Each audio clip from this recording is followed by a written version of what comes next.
लीची की नगरी मुजफ्फरपुर का देश की राजनीति में अपना खास महत्व है। उत्तर बिहार की आर्थिक राजधानी मुजफ्फरपुर शुरू से ही बिहार का प्रमुख राजनीतिक केंद्र रहा है। देश के कद्दावर समाजवादी नेता जॉर्ज फर्नांडिस के इस क्षेत्र से सियासत की ऐसी ऐसी कहानियां गढ़ी गईं जिसने देश की राजनीति को खासा प्रभावित किया। तो आज हम बात कर रहे हैं लिच्छवी के नाम से चर्चित मुजफ्फरपुर लोकसभा क्षेत्र की।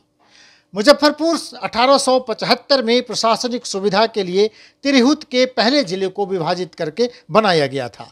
वर्तमान जिला मुजफ्फरपुर 18वीं शताब्दी में अपने अस्तित्व में आया और ब्रिटिश राजवंश के तहत एक अमील यानी राजस्व अधिकारी मुजफ्फर खान के नाम पर इस शहर का नाम मुजफ्फरपुर रखा गया। वास्तव में इस क्षेत्र के शुरुआती उत्पत्ति के बारे में जानना बहुत आसान नहीं है, लेकिन इतना तो कहा जा सकता है कि यह इलाका रामायण काल से ही अस्तित्व में है। उस समय यह इलाका विदेह के राजा जनक के अधीन था। जिले का दर्ज इतिहास वृज्जन गणराज्य के उदय के समय से है। राजनीतिक सत्ता का केंद्र भी मिथिला से वैशाली तक स्थानांतरित हो गया। वृज्जन गणराज्य 8 समूहों का एक सम्मिलन था जिसमें लिच्छवी सबसे शक्तिशाली और प्रभावशाली थे। लिच्छवी राजा अजातशत्रु ने वैशाली पर आक्रमण किया और तिरहुत पर अपना प्रभाव बढ़ाया। मुजफ्फरपुर से 40 किलोमीटर दूर अंबाराती वैशाली की नगरवधु के नाम से चर्चित शाही नर्तकी आम्रपाली का गांव है। भारत की आज़ादी की लड़ाई के दौरान आज़ादी के दीवानों का भी यह गढ़ था। शहीद खुदीराम बोस, शहीद जुब्बा सहनी सरीखे दर्जनों स्वतंत्रता सेनानियों ने आज़ादी के लिए इसी धरती पर अपना बलिदान दिया। मुजफ्फरपुर एवं वैशाली एक जमाने में धार्मिक पुनर्जागरण का केंद्र था। बाद में राजनेताओं, साहित्यकारों, बुद्धिजीवियों ने मुजफ्फरपुर को आबाद किया। महाकवि जानकी वल्लभ शास्त्री ने मुजफ्फरपुर में ही रहकर अपनी कालजयी रचनाओं की रचना की। महात्मा गांधी अपनी चंपारण यात्रा के दौरान कुछ दिन मुजफ्फरपुर में भी रुके, तो बाद में लोकनायक जयप्रकाश नारायण ने मुजफ्फरपुर के मुसहरी को अपनी कर्म भूमि बनाई। वैसे तो मुजफ्फरपुर लोकसभा सीट 1952 में ही अस्तित्व में आ गया था, लेकिन उस समय मुजफ्फरपुर नाम से 7 लोकसभा सीटें होती थीं। मौजूदा मुजफ्फरपुर 1952 में मुजफ्फरपुर नॉर्थ ईस्ट नाम से जाना जाता था। मुजफ्फरपुर सेंट्रल, मुजफ्फरपुर कम दरभंगा 1 और 2, Muzaffarpur north east, Muzaffarpur east और मुजफ्फरपुर नॉर्थ वेस्ट 1 और 2, ये उस समय 7 सीटें थीं। इनमें मुजफ्फरपुर, वैशाली, सीतामढ़ी, शिवहर और दरभंगा, मधुबनी के कुछ हिस्से शामिल थे। 1957 में यह स्वतंत्र रूप से मुजफ्फरपुर लोकसभा क्षेत्र कहलाया। 1950-60 के दशक में जब पूरे देश में कांग्रेस का बोलबाला था, तो 1952 में कांग्रेस नेता दिग्विजय नारायण सिंह, तो 1957 में श्याम नंदन सहाय ने मुजफ्फरपुर से जीत हासिल की थी।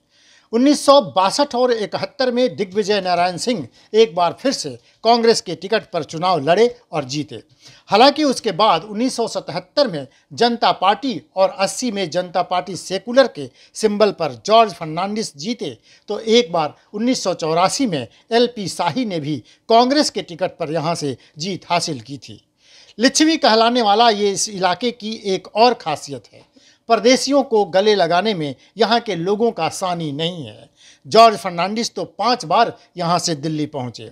अब तक लोकसभा के 17 बार हुए चुनावों में 11 बार बाहरी लोगों ने ही यहाँ से बाजी मारी है। आपातकाल से पहले तक मुजफ्फरपुर सीट पर कांग्रेस का दबदबा रहा, लेकिन आपातकाल के बाद हुए 1977 और 80 के चुनाव में समाजवादी नेता जॉर्ज फर्नांडिस ने कांग्रेस के किला को ध्वस्त कर दिया और वह 1989 और 91 में भी यहीं से जीतकर संसद पहुंचे। आजकल यह सीट लंबे समय से NDA के प्रभाव में रहा है। 2014 और 2019 दोनों ही चुनाव में यहां से भाजपा के अजय निषाद ने जीत दर्ज की, तो मुजफ्फरपुर के मौजूदा सांसद हैं बीजेपी के अजय निषाद। बिहार में राजधानी पटना के बाद राजनीति और सियासत के केंद्र के रूप में जाने जाने वाला मुजफ्फरपुर एक विशाल जिला है। इसकी विशालता का अंदाज़ा इसी बात से लगा सकते हैं कि यहाँ की 11 विधानसभा सीटों से 2-2 लोकसभा सीटों का गठन किया गया है। मुजफ्फरपुर का मीनापुर, कांटी, बरुराज, पारू और साहेबगंज विधानसभा क्षेत्र वैशाली लोकसभा क्षेत्र के अंतर्गत आते हैं, तो मुजफ्फरपुर में गायघाट, औराई, बोचहां, सकरा, कुढ़नी, मुजफ्फरपुर विधानसभा सीटें आती हैं। तो गौरवशाली इतिहास और हमेशा से सियासत का केंद्र बिंदु रहे मुजफ्फरपुर लोकसभा क्षेत्र में जनता की समस्याएं विकराल मुंह बाए खड़ी हैं। जॉर्ज फर्नांडिस ने एक बार कहा था कि मुजफ्फरपुर को मिनी मुंबई बना देंगे, लेकिन मिनी मुंबई की बात कौन करे। आज यह ठीक से शहर कहे जाने लायक भी नहीं है। लीची और लहठी के लिए प्रसिद्ध मुजफ्फरपुर में लीची किसानों की हालत दयनीय है।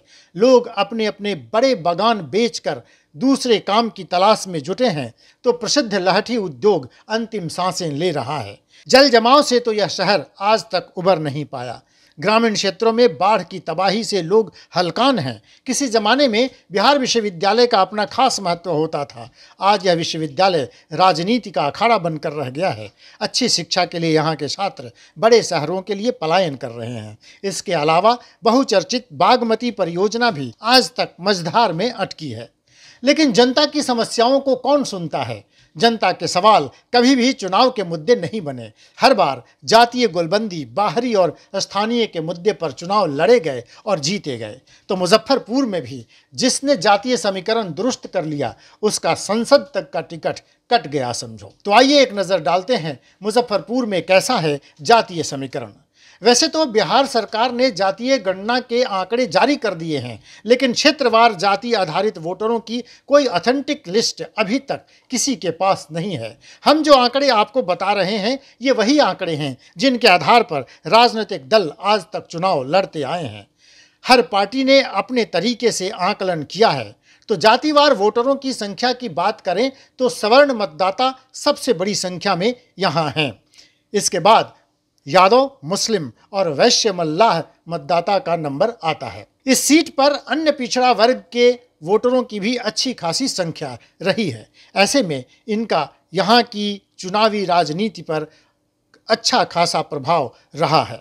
मुजफ्फरपुर लोकसभा क्षेत्र में लगभग 17,98,000 मतदाता हैं, जिनमें सवर्ण मतदाता 4,90,000 हैं, जिसमें भूमिहार 3,40,000, राजपूत 75,000, ब्राह्मण 40,000 और कायस्थ 35,000 हैं।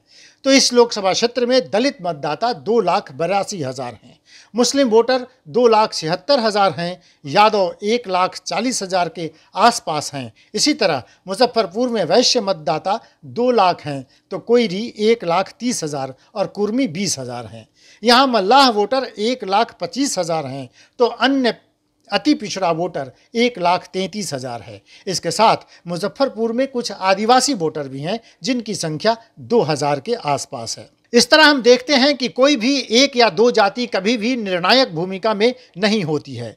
इसीलिए जातियों के साथ समीकरण हर पार्टी को तो बैठाना ही पड़ता है। इस बार एनडीए और महागठबंधन में यह समीकरण लगभग नेक टू नेक है। संख्या बल में भूमिहार, यादव, वैश्य, मुस्लिम, मल्लाह और कुशवाहा निर्णायक मोड में रहते हैं। इसमें जो कोई दूसरे के घर में सेंध लगाने में सफल रहता है, वही बाजी मार लेता है। तो मुजफ्फरपुर में भी 2024 के महासंग्राम की तैयारी शुरू हो गई है। 2024 के महासमर में कूदने के लिए अनेक योद्धा तलवारें चमका रहे हैं। तो कौन होगा, किस दल का योद्धा जो मुजफ्फरपुर के संग्राम को जीत पाएगा? आइए एक नज़र डालते हैं। जाहिर है एनडीए की ओर से मौजूदा सांसद अजय निषाद की दावेदारी सबसे ज़्यादा मजबूत है। उनके पिता कैप्टन जय नारायण निषाद भी मुजफ्फरपुर से 4 बार सांसद रह चुके थे। अपने पिता की बनाई जमीन का लाभ अजय निषाद 2 बार ले चुके हैं। इस बार मुश्किल ये है कि लोग अजय निषाद को बाहरी बताकर प्रचार कर रहे हैं। कहा जा रहा है कि अजय निषाद ने प्रधानमंत्री के काम के नाम पर यहाँ से 2 बार जीत दर्ज की है। एक बार वह मोदी लहर में यहाँ से चुनाव जीत कर चले गए, दूसरी बार मोदी के काम पर उनको मतदाताओं का आशीर्वाद मिल गया। लेकिन इस बार परिस्थितियाँ बदली हुई हैं। अजय निषाद के खाते में पिछले 5 साल में ऐसी कोई चर्चित उपलब्धि नहीं है, इसलिए जनता में उनको लेकर थोड़ी नाराजगी है। अजय निषाद की दावेदारी को लेकर उनके ही दल में अनेक चुनौती मिलने वाली है। मुजफ्फरपुर से पूर्व विधायक, बिहार सरकार में मंत्री रह चुके सुरेश शर्मा भी इस बार टिकट पाने के लिए एड़ी चोटी एक कर रहे हैं। हालांकि उनकी चर्चा वैशाली में भी चल रही है। इन सब के बीच एक और नाम मुजफ्फरपुर की सियासत में खूब घूम रहा है, वो है केंद्रीय मंत्री गिरिराज सिंह का। गिरिराज सिंह अभी बेगूसराय से सांसद हैं, लेकिन कहा जा रहा है कि अगर पार्टी हाईकमान उनकी सीट बदलती है तो ऐसी परिस्थिति में वे मुजफ्फरपुर से चुनाव लड़ने पर जोर दे सकते हैं। इन सब के बीच सबसे बड़ी दावेदारी वीआईपी पार्टी के सुप्रीमो मुकेश सहनी की भी है। इनमें कोई शक नहीं कि मुकेश सहनी ने खुद को मल्लाहों के सबसे चहेते नेता के तौर पर उभार लिया है। अजय निषाद के साथ उनकी अदावत किसी से छिपी नहीं है। मुजफ्फरपुर में उनके वोटर अच्छी संख्या में हैं। इसके अलावा मुजफ्फरपुर से मुकेश सहनी को टिकट मिला तो इसका असर बिहार के अनेक सीटों पर पड़ेगा। हालांकि मुकेश सहनी अभी किसी गठबंधन में शामिल नहीं है, लेकिन अगर वो एनडीए का हिस्सा हुए तो मुजफ्फरपुर सीट पर उनकी दावेदारी सबसे मजबूत होगी।